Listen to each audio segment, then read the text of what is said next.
Hi friends, welcome to our channel. ఈరోజు మీకోసం top quality షిజ్జు puppies అనేవి అమ్మకానికైతే తీసుకురావటం జరిగింది. మేల్ పప్పీస్ మరియు ఫీమేల్ పప్పీస్ అనేవి అమ్మకానికైతే ఉన్నాయి. 2 male puppies 1 female puppy. Puppies యొక్క ఏజ్ వచ్చేసి 45 డేస్. డీవార్మింగ్ కంప్లీట్ అయింది.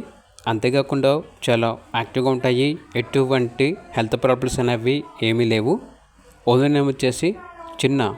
ఇక పప్పీస్ ఉన్న లొకేషన్ వచ్చేసి బాలాపూర్, హైదరాబాద్. మేల్ పప్పీ యొక్క ప్రైస్ వచ్చేసి 9K అనగా 9,000. ఫీమేల్ పప్పీస్ యొక్క ప్రైస్ వచ్చేసి 7K అనగా 7,000. అంతేకాకుండా ఓనర్ ఏం చెప్పారంటే లివర్ కలర్ షిజ్జు పప్పీస్ అనేవి కూడా ఉన్నాయి అని అయితే చెప్పడం అయితే జరిగింది. ఇక పప్పీస్ కావాలన్న వారు ఈ వీడియో కింద టైటిల్లో ఓనర్ నెంబర్ అనేది డిస్ప్లే చేయడం జరిగింది. ఓనర్కి కాల్ చేయండి. అలాగే ఛానల్ని సబ్స్క్రైబ్ చేయకపోతే సబ్స్క్రైబ్ చేసుకోండి. Thank you. By by.